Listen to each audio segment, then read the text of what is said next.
How's it going, everybody? Welcome to the channel. As always, if you enjoyed the video, don't forget to hit that like and subscribe. It helps out, means a ton. You guys get plenty of fun stuff, not just One Piece. We cover plenty of manga on the channel, so stick around, check it out, see if anything else catches your interest. But with that being said, we got to get into the topic of today's video because, yeah, we need to kind of talk about Law and Kid a little bit and everything that's going on between them and Big Mom, considering we have Luffy up on the rooftop with Kaido going toe-to-toe, and then you have the two of them versus the other Yonko. Now, I, for one, was never somebody who really put expectations on Law and Kid to be at Luffy's level. Now, I know the three of them were the big supernovas at Sabaody, and now we have the three of them being the big supernovas here at Onigashima. But Luffy's the main character. I don't expect Kid or Law to be up there with Luffy. I expect them to be a little bit below him. That's just kind of how I expect things to go. That seems kind of reasonable, considering this is manga, this is a story, there's a main character and side characters, and yeah, usually that is the order of things, main then side. Sorry guys. Anyway, even though I've never sat here and thought, yeah, they need to be on Luffy's level, or they might eventually be on Luffy's level, still, with that being said, we have the two of them basically doing half of what Luffy is doing. And yeah, there's impressive things that they can throw out. They both threw out an attack from an awakened devil fruit. We learned that they have gotten their awakenings. That was pretty impressive. Yeah, good job, guys. I like to see it. But still, that didn't even really finish off the Yonko, and it was a double team awakening attack. We thought it was cool when the Yonko teamed up on the rooftop and just did regular combo attacks. Now we have combo awakened attacks, and it just kind of pissed off the Yonko and made him bigger and stronger and meaner. Okay, once again, Luffy's up there going toe-to-toe with one himself. This is kind of the thing. It's not that I expect them to be on Luffy's level, but if they all three come out of this in just as bad a shape as the others, and Luffy 1v1'd, well, finished with a 1v1, any long-term viewer of the channel knows how I think about calling the rooftop a 1v1. Whole lot of stuff going on up there, not just Luffy and Kaido, but either way, yeah, these guys were even involved. But, you know what I'm saying, if we get to the end of Onigashima and Luffy, Law, and Kid are all equally in bad condition health-wise, and for a good chunk, Luffy was 1v1ing a Yonko and the other two were 2v1ing one, it's not that they don't seem like they're close to Luffy like I feel like they should be. They don't feel like they're close to Luffy at all. I mean, these two need to do something impressive here.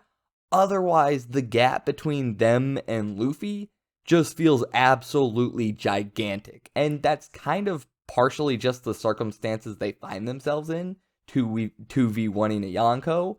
Yeah, if you win, it's impressive, you guys beat a Yonko, but there's also somebody 1v1ing a Yonko, and we keep running into that. Now, real quick, a proposal that I will actually make for Law and Kid in their favor to kind of boost up their feats against Big Mom, and kind of make them, I don't know, a little bit more comparable to the feats Luffy has against Kaido.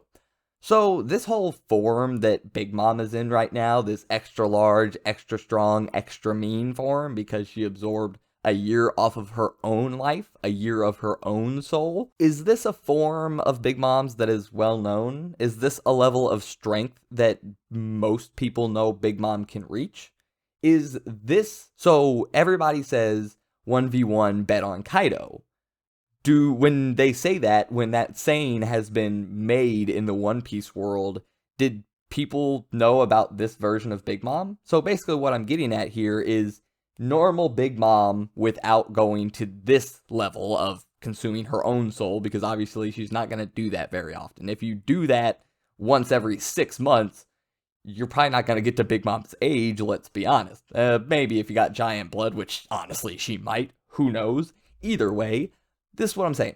If this special form of Big Mom is up here, and normal Kaido and normal Big Mom are down here, then doesn't that make what Law and Kid are doing a little bit more impressive? Because this is not normal Big Mom. This is extra strong Big Mom. So, yeah, that can be said to go in their favor a little bit. This is possibly a form of Big Mom's that isn't really well known. It's very possible that Kaido has never seen Big Mom do this.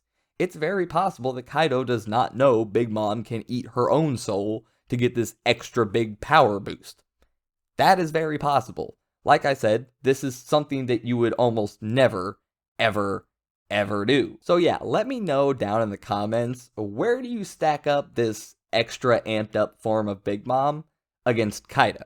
Where do those stack up? If it was a full fight from the start to the end, Big Mom gets this form the entire time, Kaido gets everything at Kaido's disposal.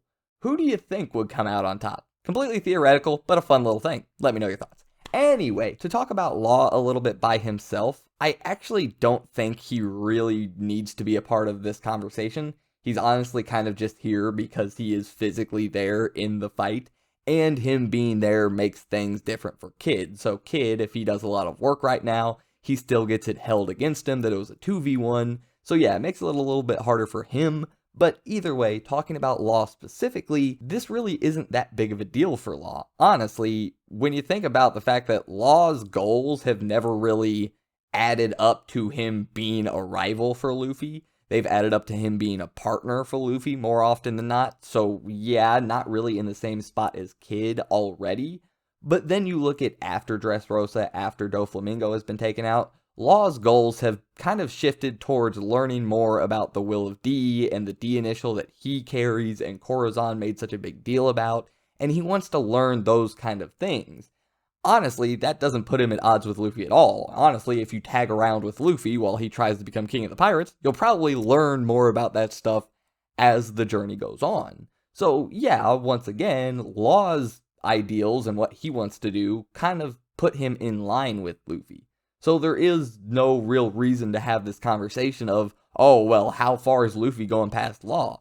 It doesn't really matter, and it doesn't even really matter for Law. So, once again, unfortunately for Captain Kid, we're gonna sit here and look at him like, why the hell are you falling so far behind Luffy? You're the rival, you're the one who's supposed to be all about fighting and getting stronger, and I guess being the pirate. Does he want to be the he wants to be the Pirate King, right?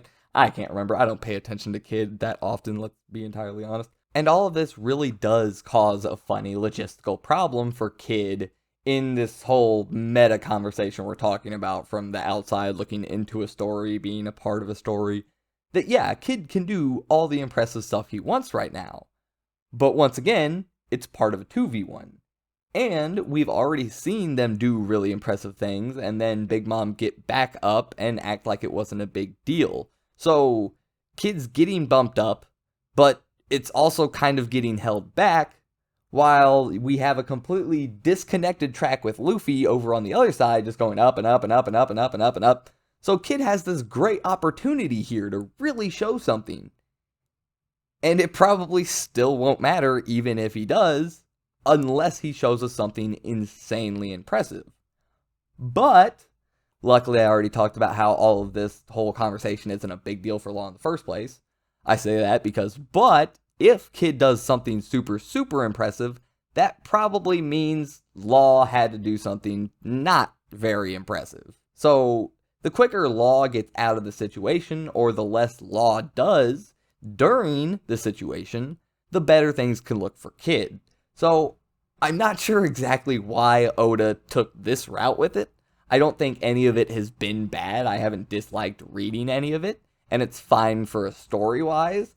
But considering Kid is this character with expectations from a lot of people, and you would think from Oda himself, you would think Oda has some kind of good plans for Kid, otherwise why is he here?